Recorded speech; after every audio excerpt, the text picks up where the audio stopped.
हरे कृष्णा। आप सभी का स्वागत है। तो मैंने आप लोगों को रामचंद्र जी के विषय में बताया था। रामचंद्र जी की भक्त वत्सलता, उनकी शरणागत वत्सलता और कृतज्ञता के बारे में। तो आज मैं आपको रामचंद्र जी की जो भक्त वत्सलता है, भक्त वत्सलता है, उसके विषय में बताता हूँ। तो राम जी ने सूती क्षण एक मुनि हुए। अगस्त्य ऋषि के बारे में मैंने चर्चा करी थी कि अगस्त्य ऋषि के जो शिष्य हैं वो सूती क्षण। अगस्त्य ऋषि हैं शिव जी के अंश अवतार और उन्होंने सूती क्षण जी को वैष्णव दीक्षा दी। तो यहाँ पर रामचंद्र जी उनकी वार्तालाप होती है, सूती क्षण जी की और रामचंद्र जी की। तो यहाँ पर भगवान के जो भक्त वत्सलता है उसके विषय में यहाँ पर बताता हूँ मैं कि भगवान रामचंद्र क्या करें कि हे मुनि, मैं जानता हूँ कि तुम्हारा चित्त मेरे उपासना में निर्मल हो गया है और तुम्हारा मेरे अतिरिक्त कोई साधन नहीं है, इसलिए मैं तुम्हें देखने आया हूँ। मतलब कि भगवान रामचंद्र जी स्वयं परब्रह्म गए सूती क्षण जी को देखने के लिए। तो सूती क्षण वहाँ पर भगवान की स्तुति करते हैं। तो रामचरितमानस में भगवान क्या कहते हैं,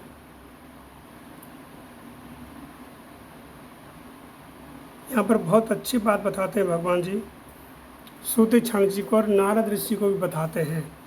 वो कहते हैं, सुन मुनि तो ही कहूँ सहरोसा, भजई जे मोहि तज सकल भरोसा, करऊँ सदा तिन की रखवारी, जिमि बालक राखई महतारी, गए शिशु बच्च अनल अहि धाई, तह राखई जननी अरगाई। आपको मैंने कथा सुनाई थी कि नारद मुनि गए थे भगवान के पास हरि का रूप लेने के लिए, है ना, कि आप मुझे हरि का रूप दे दीजिए, और भगवान ने उनको दिया बंदर का रूप। तो वो वानर को हरि भी कहा गया है, एक स्थान पर वानर को हरि भी कहा गया है। तो जब कथा अगर आप लोगों ने सुनी हो, मैंने आगे के पहले के भागों में बताया था, भगवान ने एक लीला रची, भगवान विष्णु ने, कि मायावी एक नगर बना दिया, वहाँ पर राजा एक सुंदर कन्या बना दी। और नारद ऋषि जब वहाँ गए तो देखा वो कन्या बहुत सुंदर है और उसके हाथ में यह है कि वो विष्णु की पत्नी होगी।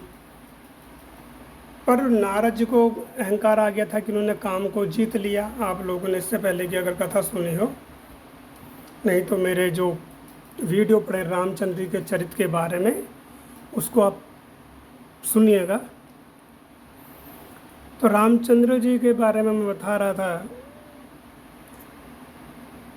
तो नारद ऋषि भगवान के पास गए थे कि मैंने काम को जीत लिया, मुझे आप आशीर्वाद दीजिए। तो भगवान ने कहा तुम्हारा कल्याण हो। तो नारद ऋषि ने जब उस कन्या को देखा, जब गए वो भ्रमण करते वैकुंठ लोक से बाहर निकले, तो कन्या को देख करके नारद ऋषि आसक्त हो गए। आसक्त क्यों हो गए कि नारद ऋषि के मन में अहंकार आ गया था कि मैंने काम को जीत लिया, जिसको शिव जी नहीं जीत पाए, जिसको ब्रह्मा जी नहीं जीत पाए, बड़े देवता भी नहीं जीत पाए। तो भगवान जब देखते हैं कि मेरे भक्त का अहंकार आता है, तो भगवान उसको शिक्षा देते हैं। तो भगवान ने ये लीला रची, एक सुंदर नगर बना दिया, वहाँ एक सुंदर कन्या, नारद ऋषि की दृष्टि पड़ी तो उन्होंने देखा कि इसके हाथ में यह योग की भगवान की पत्नी बनेगी, विष्णु की पत्नी होगी। पर राजा से क्या कह दिया कि ये तो जो इसी से विवाह करेगा वो विष्णु तुल्य होगा। ये यहाँ बात पलट दी। तो भगवान के पास जा कर के बोले मुझे हरि रूप चाहिए और साथ में मेरा जिसमें कल्याण वो करिए। दो बातें बोली उन्होंने, एक तो हरि रूप विवाह करना है इसलिए, और जिसमें मेरा कल्याण हो। तो भगवान क्या कहते हैं, सुन मुनि तो ही कहूँ सहरोसा, भजई जे मोहि तज सकल भरोसा, तो भगवान ने देखा कि ये तो मेरे भक्त हैं, लेकिन इनके मन में अहंकार आ गया, इनको विवाह करना है और साथ में करें मेरा कल्याण भी जिसमें वो करना। तो भगवान ने उनको हरि रूप दिया, क्योंकि उन्होंने मांगा हरि रूप था, जो था वानर का रूप। तो जब कन्या ने उनको माला नहीं पहनाई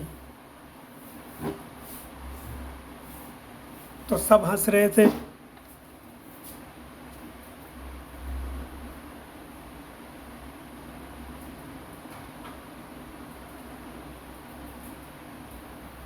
तो जब सबके सब हंस रहे थे तो नारद ऋषि को मन में शंका आई कि भाई ये क्या है। तो उन्होंने जल में अपना मुख देखा तो वो वानर का था। तो भगवान विष्णु वहाँ बैठे थे जहाँ पर स्वयंवर हो रहा था। उन्होंने भगवान को शाप दे दिया कि आपने मेरी इच्छा पूरी नहीं होने दी, तो मैं आपको शाप देता हूँ कि यही वानर आपकी सहायता करेंगे और आपको अपनी स्त्री के लिए भटकना पड़ेगा, आपका वियोग होगा। और जब क्रोध शांत हो गया तो देखा ना वहाँ कोई नगर है, ना वहाँ कोई कन्या है, ना कोई राजा है, ना कोई स्वयंवर की व्यवस्था है। तो नारद ऋषि को बड़ा दुख हुआ उनकी, मैंने भगवान को शाप दे दिया, आप मनुष्य योनि में जाओगे, स्त्री के लिए भटकोगे। तो भगवान से क्षमा मांगते। तब भगवान वहाँ पर कहते हैं, सुनु मुनि तो ही कहूँ सहरोसा भजई मोही, तजे सकल भरोसा करो सदा तिनके रखवारी, जिमे बालक राखे महतारी। तो भगवान कहते हैं, हे मुनि सुनो, मैं तुम्हें हर्ष के साथ कहता हूँ, जो सब कुछ आशा भरोसा छोड़ करके, आशा भरोसा जो छोड़ करके केवल मुझको ही भजते हैं, मैं सदा उनकी वैसे ही रखवाली करता हूँ जैसे माता बालक की रखवाली करती है। छोटा बच्चा जब दौड़ करके अग्नि या सर्प को पकड़ता है या पकड़ने जाता है तो वहाँ माँ तो उसे अपने हाथों से अलग करके बचा लेती है। सयाना हो जाने पर उस पुत्र पर माता प्रेम तो करती है परंतु पिछली बातें नहीं रखती। अर्थात जब बालक बड़ा हो जाता है तो सयाना हो गया यानी बुद्धिमान हो गया, तो माँ से प्रेम तो तब भी करती है लेकिन उस तरह की बातें नहीं रखती, यानी कि वो बालक को बचाती नहीं है। जैसे बच्चा जब छोटा था अग्नि से नहीं बचाती, क्यों? क्योंकि उसके अंदर बुद्धि आ गई। तो यानी जब भक्त भगवान को छोड़ करके अपनी बुद्धि लगाता है, अपने तर्क लगाता है, तो भक्त उसे प्रेम तो करते हैं लेकिन उसे दूर दूर तक देखते रहते हैं बस। जैसे बालक जब बड़ा हो जाता है तो माँ चिंता तो करती है परंतु उसको बचाने का प्रयास क्यों नहीं करती? क्योंकि बालक ये कहता है मेरे अंदर बुद्धि आ गई है, यानी भक्त के अंदर अहंकार जब आ जाता है। मातृ प्राण शिशु की तरह फिर उसको बचाने की चिंता नहीं करती, क्योंकि वह माता पर निर्भर न रह करके अपनी रक्षा आप करने लगता है। ज्ञानी यानी जो ज्ञानी लोग होते हैं वो उसी बालक की तरह हो जाते हैं जो भगवान पर आश्रित नहीं होना चाहते, जो अपने ज्ञान के बल पर आश्रित रहना चाहते हैं और मेरे सेवक केवल मेरा ही बल पाते हैं। गए शिशु बच अनल अहिधाई, तह राख्यु जननी अरगाई, प्रौढ़ भय तही सुख सुत पर माता, प्रीति कर नहीं पिछली बाता। तो भगवान क्या करेंगे, जब प्रौढ़ यानी सयाना बड़ा हो जाता है तो माँ वैसे प्रेम तो करती है लेकिन वो माँ पे आश्रित नहीं रहता बच्चा, वो अपने बल पर आश्रित हो जाता है कि मैं कर सकता हूँ। तो जो ज्ञानी लोग होते हैं, इसलिए भगवान कहते हैं मुझे भक्त सबसे ज़्यादा प्रिय है। भगवान कहते हैं आर्थ अर्थार्थी ज्ञानी और जिज्ञासु, चार प्रकार के व्यक्ति मेरे पास आते हैं। आर्थ दुखी हो गए, अर्थार्थी धन की इच्छा लेकर के, ज्ञानी और जिज्ञासु। तो ज्ञानी क्या है, भगवान क्या है, किस तरह का, वो अपने ज्ञान पर चलना चाहता है। और भगवान कहते हैं जो भक्त होता है वो एक शिशु की तरह होता है, मेरे पे आश्रित हो जाता है तो मैं केवल उसकी ही रक्षा करता हूँ। तो इसकी चर्चा आगे और करते हैं। भगवान की जो भक्त वत्सलता है उसके बारे में।